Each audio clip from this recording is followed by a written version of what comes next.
I find crocheting therapeutic. To me, when I take a crochet hook and yarn and I create, I forget whatever problems or issues I had been thinking about. I forget about it for the hours I'm doing it. And then when I finish the product and I'm like, wow, it is possible. I actually made the vision I had in my head is what I've created with my own hands. I love creating with my hands. So I get joy from looking at my finished products. And then when I get feedback from my clients about how they love the dolls, including adults, not just children, but I feel so good that I have made a child or an adult happy just from what I create with my hands.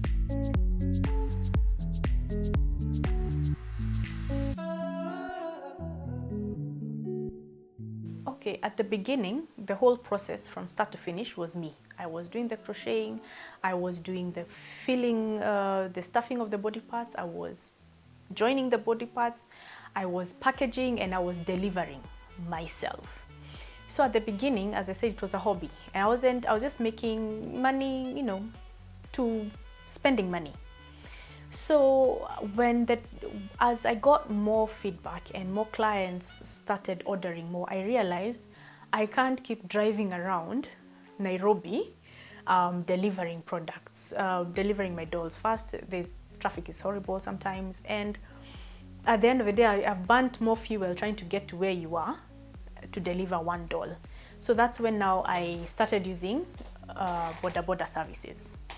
And then as I got more orders, I realized if I want to fulfill all these orders, I have to be seated in the house crocheting every waking moment. So that's how I came about in, I hired some ladies to help me.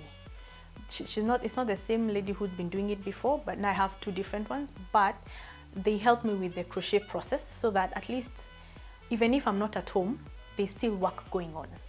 So they help me with the crochet. At the moment, I have two ladies who crochet for me, and we meet up once a week.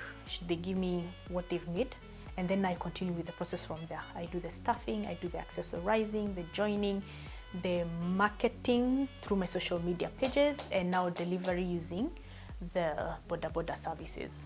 And also now, at the beginning, my packaging was just simple brown bags that I bought from town, and then the logo was a friend of mine who did it for me. Because basically there was no capital, so she just did it as a favor.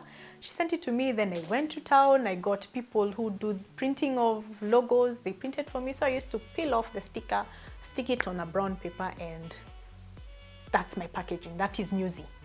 But with time, again, going online and picking inspiration from how people package their products, I have changed my packaging to much better packaging, and it's more now on brand as the Nyuzi. I like the current packaging because first it pleases the client. The first thing they normally say is, oh wow, this is nice packaging. I didn't expect your doll to come in such a bag. But now I please my clients from the packaging to the end product, the doll.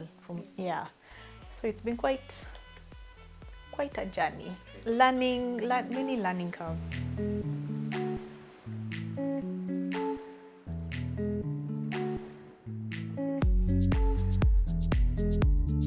Okay, my biggest highlight happened on 30th November 2019 when I woke up and saw a picture of Lupita Nyong'o holding my dolls.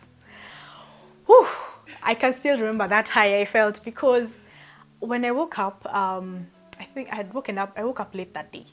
So I wake up, I'm seeing many WhatsApp messages, and then I go to my IG page and I can see more followers, more likes than usual. You wake up to maybe 1 like or maybe 2 extra followers, but this time in the hundreds. So I thought I had a virus on my phone. So I didn't go to IG. I was like, okay, I won't open IG because that's a virus. So now, until one of my friends actually told me She bought dolls from me and sent them to Lupita.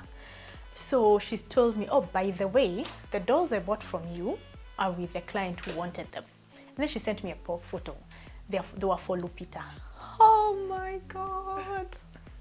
I was, man, that day, I think that whole month of December, no one could touch me. As in, I was on such a high, and that, I think, after Lupita shouted out Nyuzi on her post, that is actually the first time I started sending dolls outside the country, because now I got clients from outside the country, from the UK, requesting for the dolls, and now I had to figure out how will I get the doll to you, because, you know, the borders don't get to Europe. So now that's how I had to go to now Posta Kenya to check with Posta Kenya the prices. I checked with DHL, everything. So now that's how now I can be able to send dolls outside the country without too much stress. So the naming of the dolls is a recent thing that I started. It's a personalized touch, and the naming system wasn't really complex. I decided, okay, as I said, my dolls have different colors. So I decided, you know, there are the oranges and there's the bright yellow and bright pink.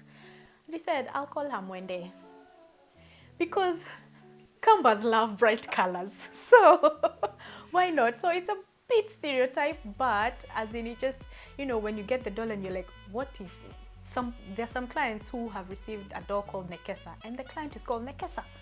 Yeah. So it's a personal touch, just something extra to make the doll more Nyuzi, like not just a random general doll. So it's just something that a client of mine actually highlighted. They're like, why not just name your dolls? I was like, give them Kenyan names, because it's a Kenyan brand.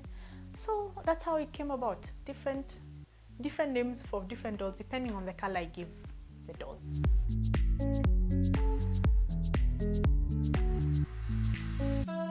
I think the biggest lesson is that not everyone will get what you're trying to achieve. Not everyone will get your idea, and very many people will try and bring you down. They'll try and tell you not to do it because it doesn't make sense to them, so it shouldn't make sense to you. So choose the safe path to do something. Not, what are crochet dolls, and what do you mean, who are you going to sell to?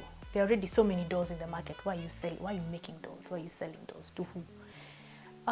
So I guess I just do what you believe in. Believe in something, get an idea, and just do it. And if that doesn't work out, take a step back, regroup, and try something different. But if you listen to all the naysayers out there, you will never get anything started. You will just get stuck in the rat race that you think you should be in, that people are telling you to be in. First of all, women should support women, because it's a man's world, and we women know the challenges our fellow women face. And it's only us women who can provide solutions to those problems. So I can say 95 to 97% of my clients are women. Women, or not necessarily mothers, but just women who understand that, okay, you've started this business, you've started this journey, and it's not easy. And also if you're trying to get funding for making dolls, you really have to sell your idea. It's really hard. But I can say women have really supported me. My friends have supported, as in they are the ones who have been buying my dolls constantly. I have repeat customers, and without them, Nyuzi, I think, would just still be a hobby, or it would have just stuck at that first doll I made for my daughter, and it would not have progressed without them. Sometimes I think it's best to move in silence. When you have an idea, and whatever idea it is, start. Because you might tell, even if it's your closest friend, you might tell your closest friend and they don't understand your idea, and they tell you how many ways it can go wrong. So sometimes just start. If it works out, it works out, and then you share your success story with your friends or your people. If it doesn't, again, take a step back, get advice from people on how you should do some things, because there's some things we don't know everything. You just because you've started a business, perhaps maybe you're good in bookkeeping or accounting, but you're really not good in marketing. Get ideas from someone who knows marketing and will help you, push your product. But basically the idea, just start. If it's something you believe in, just start. I'd like to thank all my clients who have made Nyuzi what it is. Thank you for ordering from me. Thank you for sharing my product on your social media, or even letting people know by word of mouth where you got it from. And keep buying dolls. Keep spreading the word. Keep buying my dolls. And you can also find me. I have 2 social media pages. I have on Facebook, I am Nyuzi Kenya, and on IG, I am at Nyuzi_Kenya. Go there to my page, browse my pictures, select what you like, and let me know, and I'll make the doll for you. There are 2 types of dolls I make. There's a Subira doll, smaller in size, around 28 centimeters. She costs 1750 Kenya shillings.